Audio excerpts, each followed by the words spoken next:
irmãos, vamos dar continuidade à série O Evangelho. Então esse é o terceiro domingo que nós já vamos falar sobre esse tema, o Evangelho, né, que é uma série de exposições lá em João 3. E hoje nós vamos falar mais particularmente sobre a alegria. Então, a alegria que o Evangelho do Senhor traz aos nossos corações. E o nosso texto base é João 3, 22 a 30. Eu trouxe nos slides, mas se os irmãos puderem também abrir a sua Bíblia, que o façam nesse momento. Peço que a Bíblia online, né, você acesse somente a Bíblia. Não acesse o WhatsApp, não acesse redes sociais. Esse momento é o momento de você receber do Senhor. É o momento mais importante do culto. É a hora que o Senhor vai falar aos nossos corações. Então, fique atento e vamos acompanhar o texto que começa lá no versículo 22 do capítulo 3 de João. Depois disso, Jesus foi com os seus discípulos para a terra da Judéia. Ali permaneceu com eles e batizava. Ora, João também estava batizando em Enom, perto de Salim, porque ali havia muitas águas, e o povo se dirigia para lá e era batizado, pois João ainda não havia sido preso.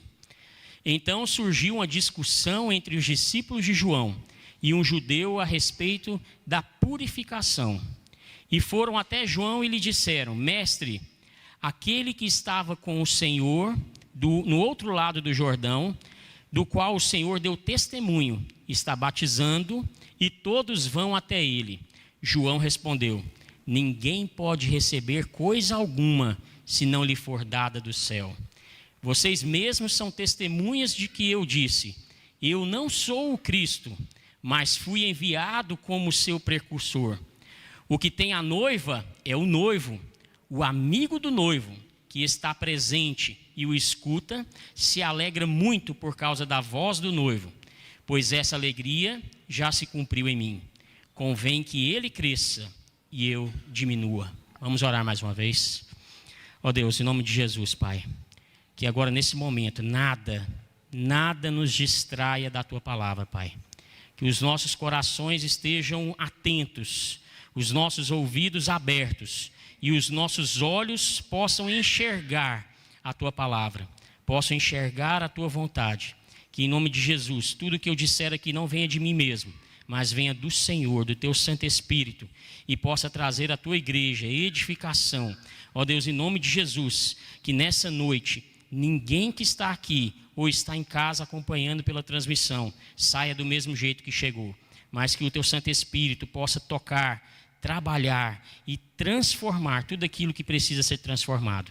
Que a Tua palavra seja glorificada e exaltada aqui nessa noite. Em nome de Jesus, nós nos alegramos, porque o Senhor nos dá a alegria de estarmos na Tua presença. É isso que nós te pedimos, te agradecemos, em nome de Jesus Cristo.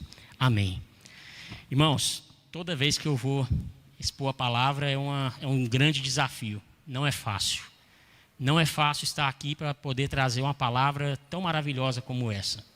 O Senhor é maravilhoso, o Senhor é tremendo, mas nós precisamos entender, compreender aquilo que o Senhor quer falar a nós.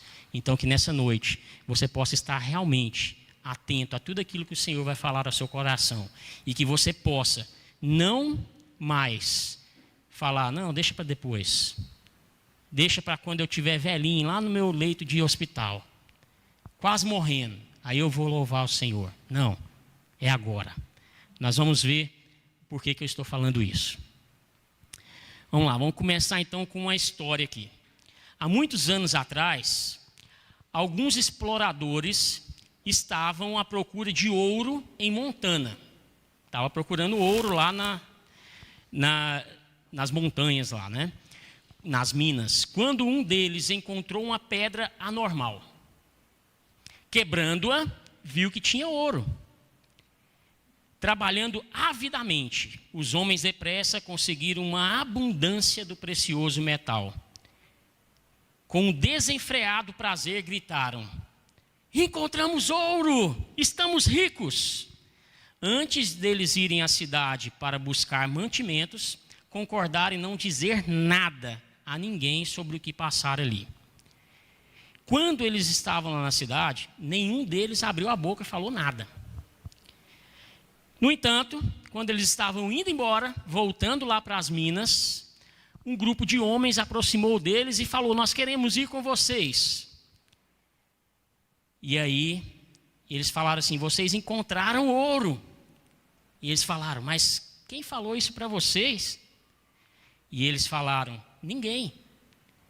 Os vossos rostos mostraram isso. Então é quando nós encontramos o Senhor Jesus, é como se fossem esses homens. Não dá para esconder. Quando você tem um encontro verdadeiro com o Senhor, nada que você fale contra o que você deixou, você encontrou ali agora, vai tampar a alegria, a felicidade que a sua nova vida agora tem. Porque a alegria do Senhor é maravilhosa, é tremenda. Não dá para esconder. Então esses exploradores aqui, eles esconderam, porque eles tinham alguns motivos, né? Mas nós, como cristãos, não podemos esconder essa alegria. Não podemos esconder aquilo que nós recebemos do Senhor, que é Jesus Cristo. Então não esconda. Se você tem vivido uma vida que lá no seu serviço, ninguém sabe que você é o crente 007. Ninguém sabe. Ou se você é o crente Raimundo, está aqui com um pé na igreja e o outro no mundo. Não faça isso. Encontre-se verdadeiramente com o Senhor, porque você vai ter que mostrar o Senhor. É uma alegria que não dá para esconder, não dá para controlar, não dá para deixar de mostrar. Nós temos que mostrar. Achar a Cristo é a maior descoberta da vida, e a nossa alegria aumenta quando partilhamos isso com os outros. Como crentes, o nosso maior gozo deve ser encontrar e contar. Olha essa outra ilustração aqui, não sei se vai dar para vocês enxergarem ali. Tem uma igreja, só que as pessoas que estão entrando na igreja, estão entrando muitas pessoas, mas as pessoas estão caindo num precipício. Por quê? Porque hoje, infelizmente, tem muita igreja que não prega o Evangelho. Tem muita igreja que não fala de Jesus. Tem muita igreja que não expressa o reino do Senhor. E aí está levando muitas pessoas para o inferno. Olha aqui a frase de Ailton Nascimento: o mundo está sedento de boas novas por meio do Evangelho. Alguns têm feito más notícias das boas novas, tornando-as cada vez mais raras. Se não há mudança nessas pessoas, talvez seja porque não há boas novas. Nenhuma coisa há nessa terra que ultrapasse ou esteja acima do que as boas novas de Cristo. Então, às vezes, nós não estamos sendo testemunhas do Senhor. Às vezes a nossa vida não tem expressado o Senhor. E aí as pessoas não vão encontrar o verdadeiro Evangelho. Porque nós, como o presbítero Diogo disse aqui há pouco, nós somos comissionados a levar essa palavra para as pessoas. O Senhor chamou cada um de nós aqui para levar as boas novas do Evangelho para as pessoas. Outra frase do Timothy Keller: o Evangelho é a boa notícia de que Deus consumou nossa salvação por meio de Cristo, para nos levar a um relacionamento restaurador com Ele e, por fim, destruir todos os efeitos do pecado neste mundo. Então, somente através de Cristo nós podemos vencer o mundo. Não tem como destruir os efeitos do pecado na nossa vida se não for através de Cristo.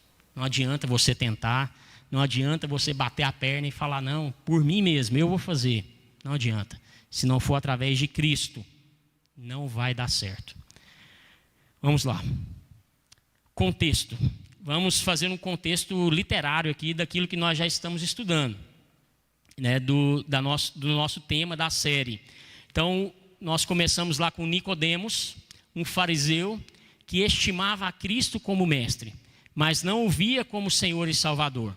E apesar dele conhecer as Escrituras, ele tinha dúvidas de como o homem poderia ser salvo. Então nós vimos isso na primeira pregação dessa série.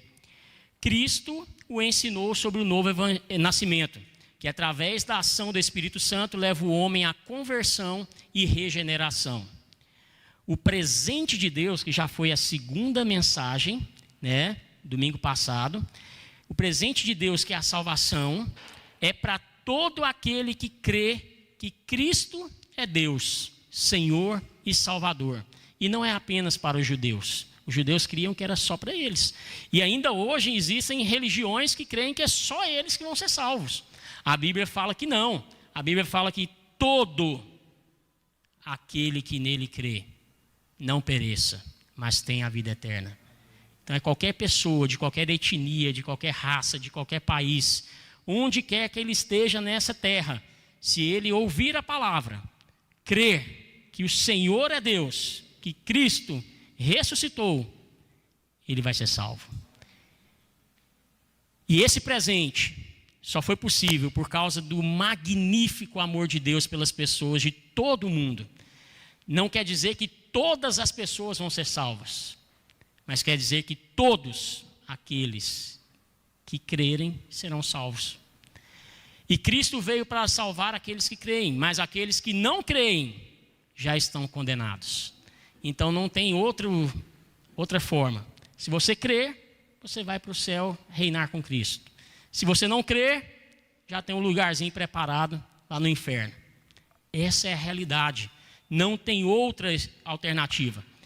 E este presente implica em amar a luz e praticar a verdade. Então todo aquele que fala que é crente, mas não ama a Cristo, não pratica a verdade, mas mente, na hora que recebe um troco errado, não fala nada, opa, recebi um troco a mais, passa a perna nos outros, esse não é o que recebeu o presente. Nós temos que ser, de fato, crentes em qualquer lugar, não só aqui na igreja. Aqui na igreja é fácil, o difícil é ser lá fora, diante das dificuldades. Primeiro ponto, a alegria. A alegria em cumprir o propósito do céu. Então está lá nos versos 22 a 28. Depois disso, vou ler novamente. Jesus foi com os seus discípulos para a terra da Judéia, e ali permaneceu com eles e batizava. Ora, João também estava batizando em Enom, perto de Salim, porque ali havia muitas águas, e o povo se dirigia para lá e era batizado, pois João ainda não havia sido preso. Então surgiu uma discussão entre os discípulos de João e um judeu a respeito da purificação. E foram até João e lhe disseram: Mestre, aquele que estava com o Senhor no outro lado do Jordão, do qual o Senhor deu testemunho, está batizando, e todos vão até ele. João respondeu: Ninguém pode receber coisa alguma se não lhe for dada do céu. Vocês mesmos são testemunhas de que eu disse: Eu não sou o Cristo, mas fui enviado como seu precursor. Então, a intenção de Deus é que encontremos alegria em cumprir o propósito. Essa é a intenção de Deus. Não é só você cumprir o propósito, é você cumprir o propósito com alegria. Primeiramente, nós precisamos identificar qual é o propósito. Que propósito é esse? O que nós estamos falando aqui de propósito? Qual que é esse propósito? Qual que é o fim principal pelo qual o homem foi criado, a humanidade foi criada? O fim principal, ou o propósito principal, é glorificar a Deus. Mas não somente glorificar a Deus, é gozá-lo, se satisfazer, ter alegria nele eternamente. Então, meu irmão, se você ainda não está glorificando a Deus, se você ainda não está se alegrando em estar na presença de Deus, em fazer a vontade de Deus na sua vida, você tem que rever os seus conceitos. Você tem que voltar até onde você se perdeu aí e pedir para se reconciliar com o Senhor. Porque nós temos que ter alegria. Essa é a vontade de Deus. E para glorificar a Deus, ser plenamente satisfeito nele, nós precisamos viver para ele. Olha o que diz lá em Romanos 10:31. Antes da fundação do mundo, Deus nos escolheu nele para sermos santos e irrepreensíveis diante dele.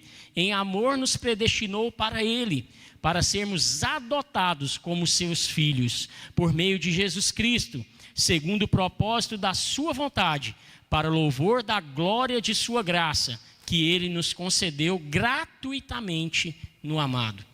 Aqui nós vemos algumas coisas, bem rápida. Ele nos adotou como filhos. Então não é aquela frase que o mundo fala, todos são filhos de Deus. É mentira. Nem todos são filhos de Deus, todos são criaturas de Deus.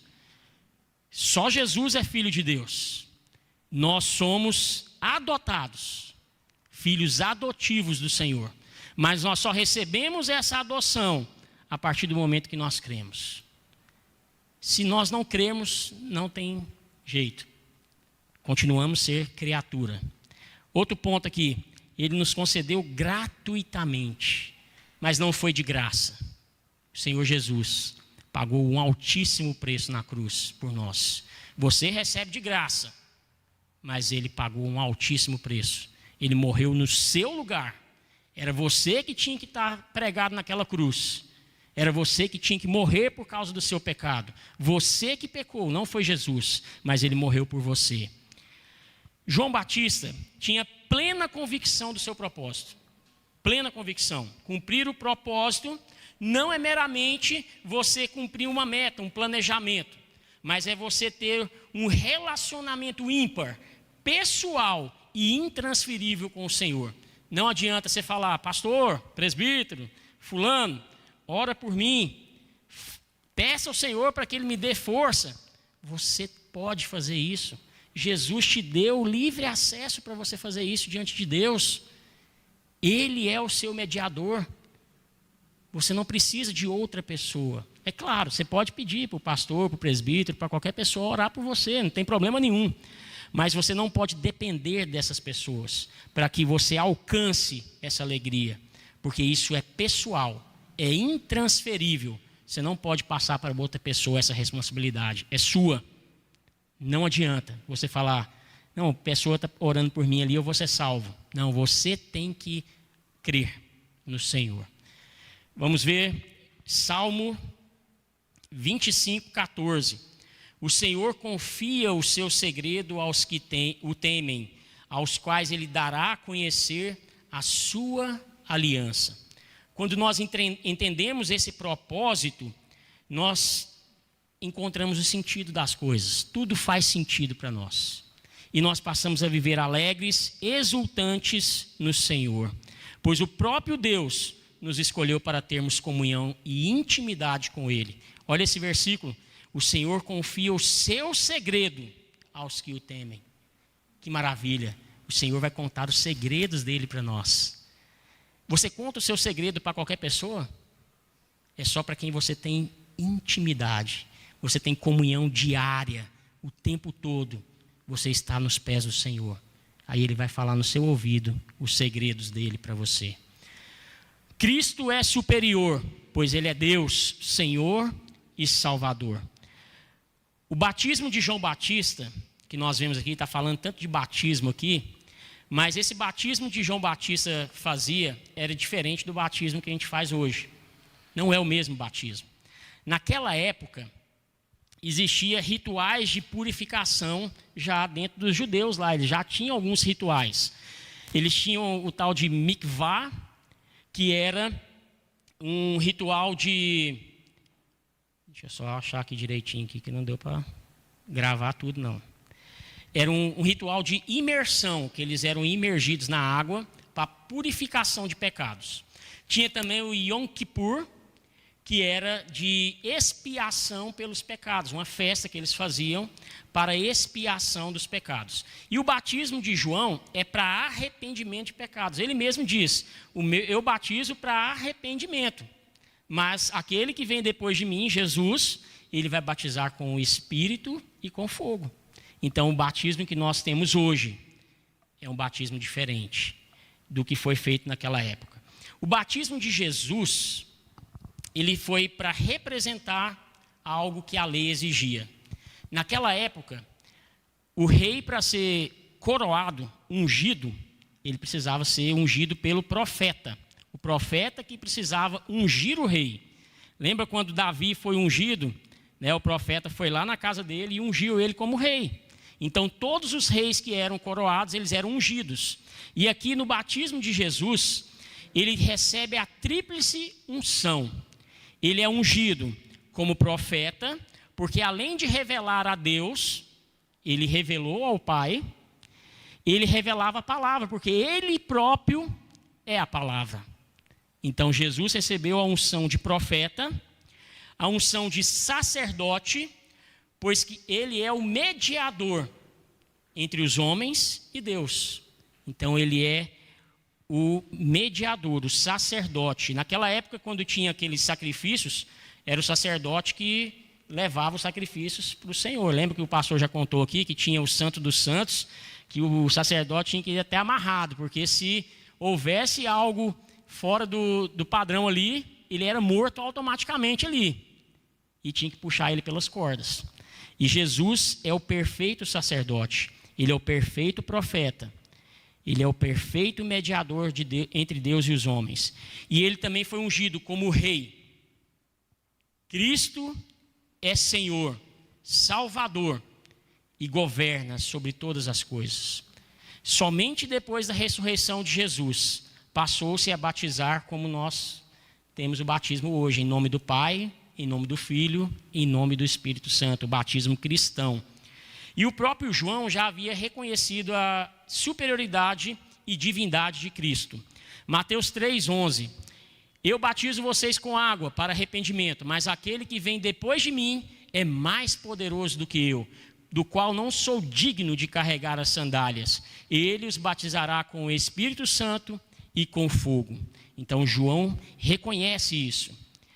Aqui nós vemos um princípio de discussão também no texto aí. Se você olhar no texto aí, vai falar que os discípulos de João Batista estavam, né, discutindo ali com um judeu sobre essa questão da purificação. Então eles começaram a discutir e argumentar que as pessoas se dirigiam mais a Cristo. Eles falaram: olha, João Batista, está vendo aquele que você testemunhou lá? As pessoas estão indo para ele. E ele está batizando. Uai, o que está acontecendo?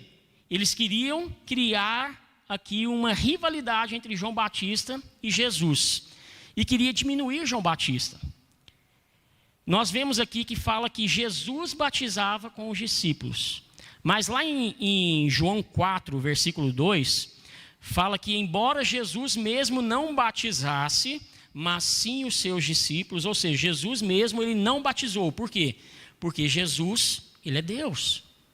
O batismo é para ser feito através de um sacerdote, através de um profeta, né? Então, Jesus não batizou, mas ele orientava os discípulos a batizarem. Ele estava junto, ele acompanhava, ele fazia todo o processo para que os discípulos batizassem. João também se alegrava em servir a Cristo. Ele fala que ele se alegrava com isso, em cumprir o propósito dele. E que ele já sabia que o tempo dele já estava chegando ao fim. Ele já sabia, quando ele ouviu falar isso, ele já entendeu: meu tempo está acabando. Porque qual era a função de João Batista? Ser o precursor de Jesus, abrir os caminhos para Jesus.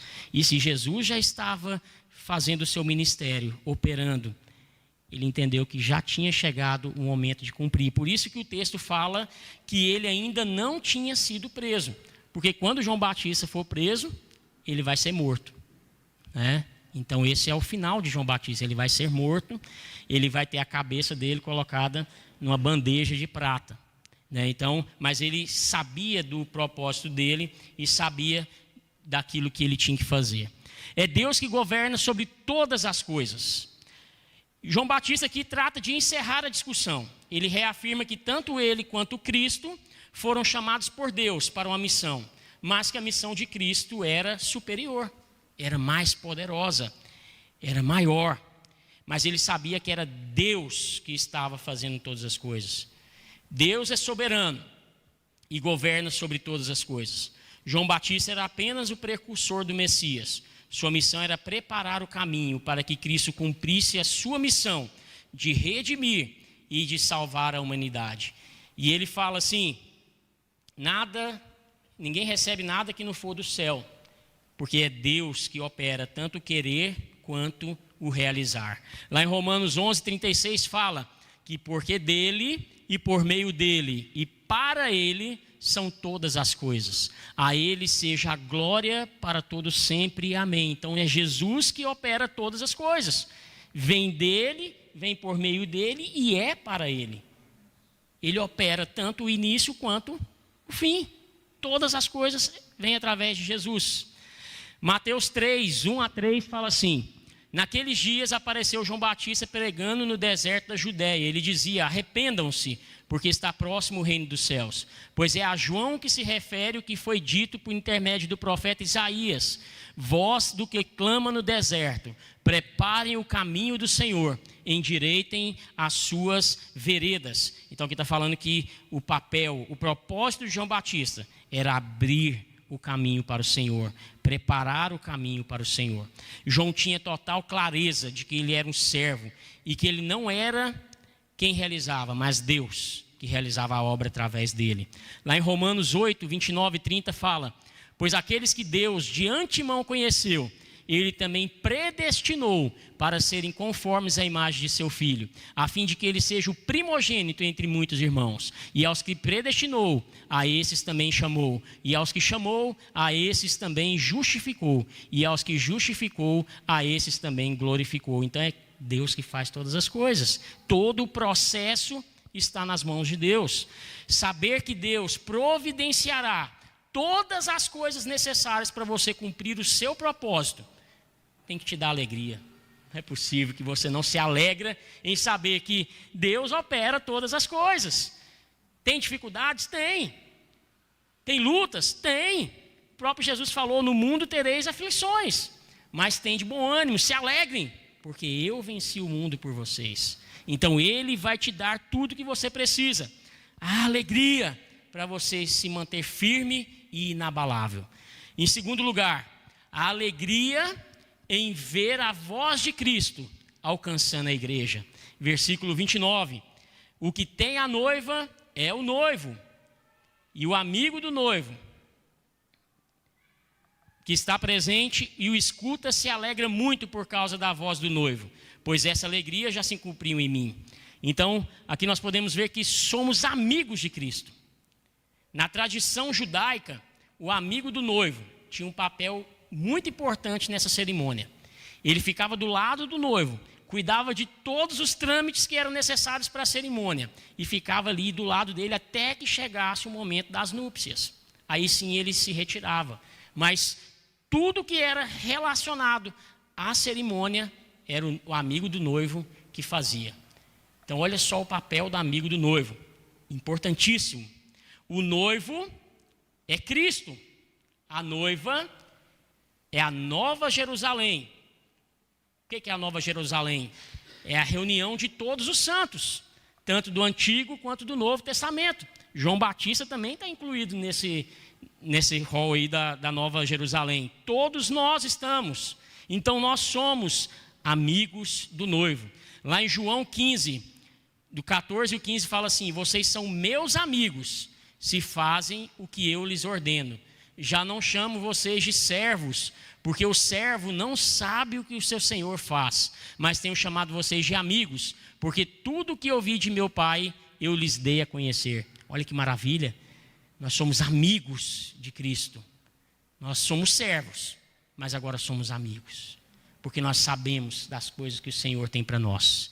Então, quando nós entendemos isso, quando nós sabemos que nós somos amigos do noivo, nós temos alegria em completar, em cumprir a vontade do Senhor. E mais do que isso, quando a gente ouve a voz do noivo, a voz do Senhor, nosso coração se satisfaz plenamente. João Batista sabia quem era Jesus. Ele não tinha dúvidas nenhuma. Se você voltar lá no texto, lá, quando começa a falar sobre João Batista, fala que quando ele estava no ventre da mãe dele, e Maria com Jesus ainda no ventre também, se aproximou. João Batista tremeu, porque ele sabia que era o rei, o Senhor que estava na presença dele. Então ele tinha plena convicção que Jesus é o noivo, que Jesus é o Senhor. E a alegria dele era tremenda, que ele viveu uma vida exclusiva para servir ao Senhor. A Bíblia fala que ele comia mel e gafanhoto. Ele não se misturava com as coisas deste mundo. Ele fazia aquilo que era o propósito dele, porque ele sabia quem estava diante dele. João Batista diz que a alegria dele já havia se cumprido. Por quê? Porque se as pessoas estavam indo até Jesus, é porque elas estavam atendendo à voz de Cristo. Então isso trazia alegria ao coração dele. João também entende que, como amigo do noivo, o seu papel é abrir caminho para Cristo, e estava cumprido. Nós somos amigos do noivo, nós temos que abrir o caminho para Cristo, porque Jesus está voltando. Jesus está voltando. Nós temos que proclamar isso. Nós temos que anunciar essa verdade. E João, mesmo ele fazendo parte da noiva, ele havia ouvido e visto a voz do Senhor. Então João estava feliz, plenamente feliz diante do Senhor. Terceiro, a alegria em buscar o crescimento de Cristo e não o próprio. Esse é o versículo-chave desse texto que nós estamos lendo aqui hoje. Importa que ele cresça e que eu diminua. Não há como nós cumprirmos o nosso propósito, que é o de glorificar a Deus e nos satisfazermos eternamente nele, se o nosso objetivo principal é que os outros nos vejam e nos exaltem. Só há como enxergarmos a vontade do Senhor se nós renunciarmos à nossa. Só há como nós deixarmos Cristo aparecer se nós renunciarmos à nossa vanglória.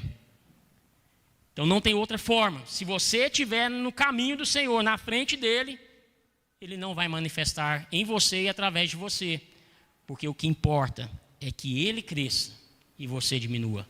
Não é nós que fazemos, é o Senhor que faz. A glória é dele. Então deixe ele aparecer. Não apareça no lugar de Jesus. Enquanto quisermos aparecer, ser notados pelos outros, ser aplaudidos pelos outros, colocar lá no Instagram, ó aqui, ó, eu ajudei, eu dei uma esmola aqui, eu fiz isso, eu fiz aquilo. Enquanto você estiver querendo aparecer, Cristo não vai poder aparecer. Só quando você falar, é Cristo que precisa de toda honra, de toda glória. A minha vida é para Ele, eu vivo para Ele. Nós temos que entregar todo o controle de nossas vidas para Jesus.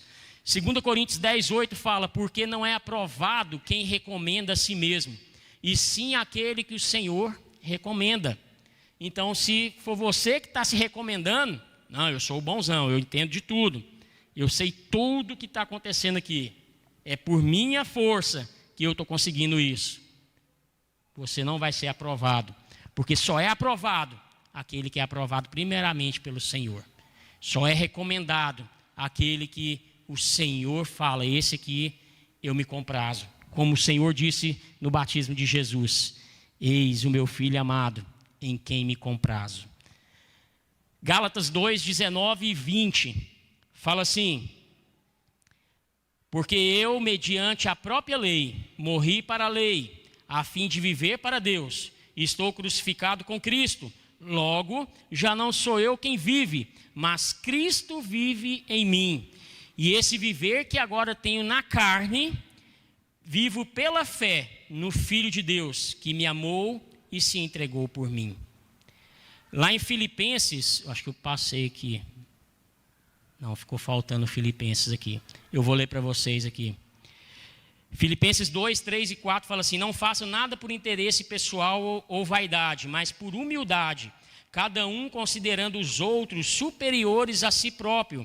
não tendo em vista somente os seus próprios interesses, mas também os dos outros. Então não preocupe só com o seu umbigo.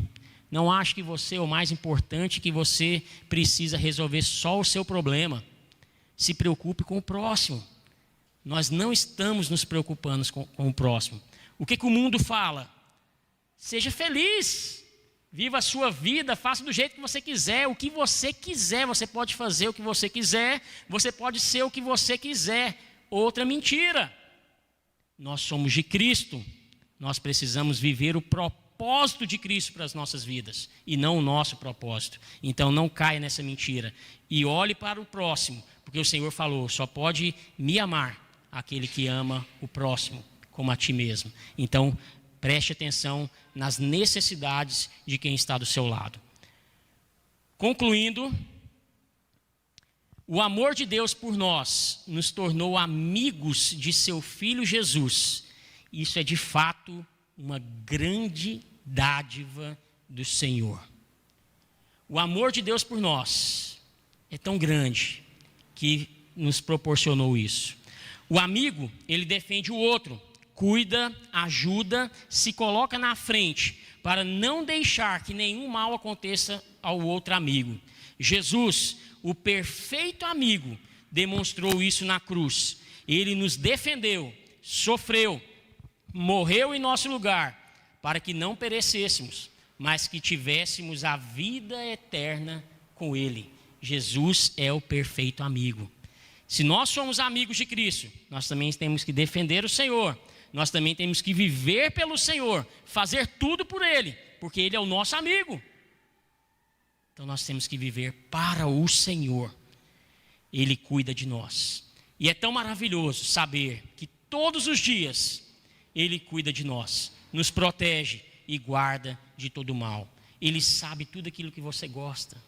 Ele sabe tudo aquilo que você precisa, antes mesmo que você pense. Ele é seu amigo. Ele te ama e Ele está com você. Mesmo diante dos maiores desafios de nossas vidas, Ele estará ao nosso lado, nos defenderá e nos dará condição para enfrentarmos e vencermos esses desafios. Lembre-se, Ele nunca nos deixará, nem desistirá de nós. Nós podemos ter a certeza de que em breve Ele voltará para nos buscar e viverá conosco eternamente. Algumas aplicações aqui para a gente finalizar. Entenda o seu propósito e dedique sua vida em cumpri-lo. Entenda o seu propósito. Qual que é o seu propósito? Glorificar a Deus e se alegrar plenamente nele, eternamente. Então, cumpra o seu propósito. Viva, dedique sua vida em cumprir este propósito. Você foi criado para glorificar a Deus e desfrutar dele eternamente. Por isso, ame ao Senhor e sirva a Ele com todo o seu ser. Reconheça o poder de Cristo,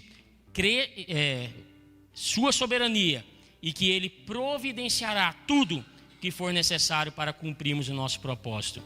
Se alegre em ouvir a voz de Jesus. Se alegre nele e com Ele. Permita que Cristo cresça em sua vida. Viva os sonhos e os planos do Senhor para você. Que as pessoas, ao olharem para você, não vejam você mesmo, mas vejam Cristo.